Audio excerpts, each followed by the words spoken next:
नमस्कार। आप देख रहे हैं Shiv Kumar Mishra official special coverage news. आपका स्वागत और अभिनंदन। आज देश में दो बड़े मुद्दों की सुप्रीम कोर्ट में सुनवाई थी। पहला था वक्फ बोर्ड और दूसरा एसआईआर। एसआईआर पूरे देश के लिए एक गर्मा गर्म मुद्दा बन चुका है और इस मुद्दे पर आज सुनवाई थी। अभी आपको याद होगा कि शुक्रवार को चुनाव आयोग ने एक शब्द कहा था कि सुप्रीम कोर्ट को चुनाव आयोग के किसी भी काम में दखल देने की जरूरत नहीं है। एसआईआर चुनाव आयोग का अपना काम है और इस काम में सुप्रीम कोर्ट को अनावश्यक टिप्पणियां नहीं करनी चाहिए। आज सर्वोच्च अदालत में सुनवाई थी। अब पहले वाला दौर तो रहा नहीं है, अब सब पता लग जाता है। तो आज सर्वोच्च अदालत ने चुनाव आयोग की लेनी देनी कर दी। बिहार एसआईआर पर सुप्रीम कोर्ट ने चुनाव आयोग को चेतावनी देते हुए कहा है। क्या कहा है? चेतावनी देते हुए अगर उन्हें बिहार चुनाव के किसी भी चरण में निर्वाचन आयोग की ओर से अपनाई गई प्रक्रिया में कोई भी अवैधता मिलती है तो पूरी चुनाव प्रक्रिया रद्द कर दी जाएगी। कोर्ट ने बिहार में एसआईआर की वैधता पर अंतिम दलीलें सुनने के लिए 7 अक्टूबर की तारीख निर्धारित कर दी है, यानी आने वाले 7 अक्टूबर को सुनवाई होगी। सुप्रीम कोर्ट ने कहा, हमारा मानना है संवैधानिक संस्था भारत निर्वाचन आयोग बिहार में कानून और अनिवार्य नियमों का पालन कर रही है। कोर्ट ने आगे कहा कि वे बिहार में एसआईआर पर आंशिक रूप से राय नहीं दे सकते हैं क्योंकि उनका फैसला पूरे देश पर लागू होता है। सुप्रीम कोर्ट ने सोमवार यानी आज सुनवाई करते हुए कहा, अगर बिहार में विशेष गहन पुनरीक्षण यानी एसआईआर स्पेशल इंटेलिजेंस रिवीजन के दौरान भारत के चुनाव आयोग ईसीआई द्वारा, इलेक्शन कमीशन ऑफ इंडिया के द्वारा अपनाई गई कार्य प्रणाली में कोई अवैधता पाई जाती है तो पूरी की पूरी प्रक्रिया को रद्द किया जा सकता है। पीठ ने स्पष्ट किया है कि वो बिहार एसआईआर टुकड़ों पर फैसला नहीं दे सकती क्योंकि उसका अंतिम फैसला केवल बिहार में ही नहीं बल्कि पूरे भारत में आयोजित एसआईआर पर लागू होगा। ये खबर सुनकर चुनाव आयोग के तो होश उड़ गए। चुनाव आयोग सोच रहा होगा कि बिहार की प्रक्रिया है, बिहार तक सीमित रहेगी। सर्वोच्च अदालत ने साफ कर दिया, ये बिहार तक सीमित नहीं रहेगी, पूरे देश पर लागू होगी। मामले की सुनवाई करते हुए न्यायालय ने यह भी कहा कि ये मानता है कि एक संवैधानिक प्राधिकारी के रूप में भारत का निर्वाचन आयोग एसआईआर प्रक्रिया को पूरा करने में कानून और अनिवार्य नियमों का पालन कर रहा है। सर्वोच्च न्यायालय ने बिहार में एसआईआर अभ्यास की वैधता पर अंतिम बहस सुनने के लिए 7 अक्टूबर की तारीख तय कर दी है।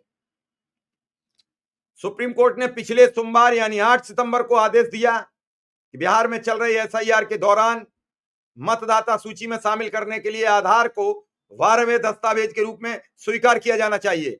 न्यायालय ने यह आदेश उन शिकायतों के बाद दिया जिनमें कहा गया कि चुनाव अधिकारी पूर्व निर्देशों के बावजूद इसे मान्यता देने से इंकार कर रहे हैं। न्यायमूर्ति सूर्यकांत, न्यायमूर्ति जयमाला बागची की पीठ ने आधार को औपचारिक रूप से अपनी अनुमोदित पहचान प्रमाण सूची में शामिल करने के खिलाफ भारत के चुनाव आयोग, इलेक्शन कमीशन ऑफ इंडिया की आपत्तियों को खारिज कर दिया है। इस बात पर जोर दिया कि हालांकि यह दस्तावेज नागरिक स्थापित नहीं करता लेकिन यह पहचान निवास का एक वैध संकेतक बना हुआ है। चुनाव आयोग सोच रहा था कि सर्वोच्च अदालत खामोश है, कुछ कह नहीं रही है, तो चुनाव आयोग ने सर्वोच्च अदालत पर सवाल खड़े कर दिए। कौन होता है चुनाव आयोग, सर्वोच्च अदालत हमारे किसी संवैधानिक काम में दखल देने वाला? आज चुनाव आयोग ने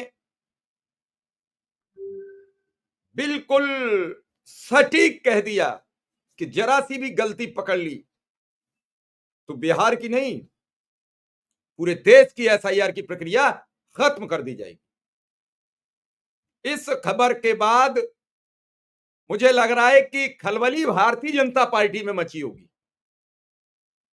खलबली बीजेपी में मची होगी कि ये क्या हो गया, सोचा था ऐसा, ये हो गया। कितने खुशी के माहौल में एसआईआर कराई जा रही थी, धड़ाधड़ वोट काटे जा रहे थे। पहले वोट बढ़ाकर, अब वोट काटकर चुनाव जीतने का एक पूरा खेल खेला जा रहा है। सर्वोच्च अदालत धीरे धीरे अब सब समझ चुकी है। सर्वोच्च अदालत यही तो कह रही है, यदि अवैधता पाई गई तो पूरी प्रक्रिया रद्द कर दी जाएगी। सुप्रीम कोर्ट ने एसआईआर को लेकर ये बड़ी टिप्पणी कर दी है। कोर्ट ने चुनाव आयोग को चेतावनी देते हुए कहा है, अगर कुछ भी गलत पाया जाता है तो ये पूरी की पूरी प्रक्रिया रद्द कर दी जाएगी। जस्टिस सूर्यकांत, जस्टिस जयमाला बागची की पीठ ने बिहार एसआईआर की वैधता को चुनौती देने वाली याचिकाओं पर अंतिम सुनवाई के लिए अब 7 अक्टूबर की तारीख तय की है।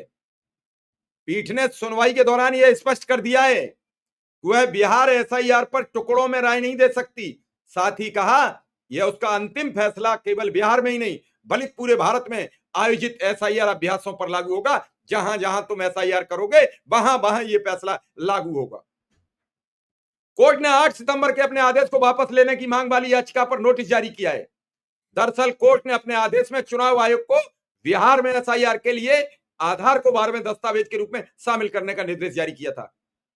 8 सितंबर को सुप्रीम कोर्ट ने स्पष्ट किया था कि आधार नागरिकता का प्रमाण नहीं है, लेकिन मतदाता सूची में शामिल करने के लिए प्रस्तुत किए जाने पर चुनाव आयोग इसकी वास्तविकता की पुष्टि कर सकता है।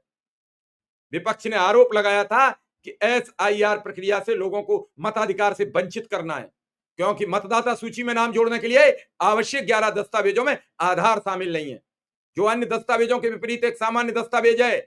वहीं 18 अगस्त को सुप्रीम कोर्ट ने वोटर लिस्ट से हटाए गए 65 लाख लोगों के नाम की सूची जारी करने के भी आदेश दिए थे। सुप्रीम कोर्ट के आदेश के बाद इलेक्शन कमीशन ने सभी के नाम की लिस्ट जारी की थी। अब देखना यह है कि वैधता और अवैधता कैसे तय होगी। सुप्रीम कोर्ट आज पहली बार अपनी रो में दिखाए, जहां कटघरे में खड़ा हो गया चुनाव आयोग। और अगर इसी तरीके से चुनाव आयोग के खिलाफ सर्वोच्च अदालत निर्णय सुनाती है तो भारतीय जनता पार्टी और चुनाव आयोग दोनों फंस जाएंगे। और यह बड़ी बात कही है आज बेंच ने कि पूरे भारत की एसआईआर की व्यवस्था रद्द कर दूंगा अगर जरा भी अवैधता पाई गई। अब विपक्ष अवैधता ढूंढेगा, सरकार और सत्ताधारी दल वैधता ढूंढेंगे और चुनाव आयोग ढूंढेगा। बार बार चुनाव आयोग पर सवाल उठ रहे हैं, पहले ईवीएम को लेकर, अब एसआईआर को लेकर, कभी बढ़ते वोटरों को लेकर, कभी घटते वोटरों को लेकर। भारतीय जनता पार्टी ने एक पूरा सिनेरियो तैयार कर दिया, एक पूरा सिस्टम तैयार कर दिया। कभी वोट बढ़ा के जीतेंगे, कभी वोट घटा के जीतेंगे, कभी अमुक दल के वोट रोक दो, कभी ये बढ़ा दो। अच्छा एक बात बताइए, एक आदमी यूपी का रहने वाला है, महाराष्ट्र में वोट करता है, हरियाणा में वोट करता है, बिहार में वोट करेगा, पंजाब में वोट करेगा, सब जगह वो क्या स्वचालित मशीन है, सब जगह जाके वोट कर देता है। और 108 साल की बूढ़ी मां का वोट बनाकर भी इन लोगों ने वोट डाल दिया। बारे वाह, बाहरी सरकार सत्ता के लिए कुछ भी करेगा। सोचिए, समझिए, विचार कीजिए। जो सरकारें जनहित के मुद्दों पर काम ना करें वो सरकारें नहीं होती हैं। आपने देखा, स्वास्थ्य, शिक्षा, रोजगार, महंगाई, ये आम आदमी की बुनियादी समस्याएं हैं। और अगर बुनियादी समस्याओं से सरकार भाग रही है तो निश्चित रूप से कोई न कोई बड़ी अनहोनी होने जा रही है। मूलभूत समस्याओं से कौन बचता है? जिसके पास कोई रास्ता नहीं होता है। मूलभूत समस्याओं से कौन बचता है? जिसके पास कोई प्रमाण नहीं होता है। तो फिलहाल आज की इस घटना से सर्वोच्च अदालत ने यह साबित कर दिया कि न्याय दिया जा सकता है, चाहे कोई कितना भी ताकतवर हो, न्याय की रास्ते से चलता है। आज दोनों फैसलों में सर्वोच्च अदालत ने साबित किया है कि हम फिर भी सबसे आगे हैं और फैसला मेरा माना जाएगा। चुनाव आयोग आज बिल्कुल एक तरीके से सतह पर आ गया, किनारे पर खड़ा हो गया कि अब नहीं सर्वोच्च अदालत सुनेगी हमारी बात। अब देखना यह है कि इस पर 7 अक्टूबर को जो सुनवाई होगी उसमें अंतरिम फैसला क्या आता है। अंतिम फैसले की हमें प्रतीक्षा रहेगी। तो फिलहाल इस खबर में इतना ही। आप सबका आभार, धन्यवाद और नमस्कार।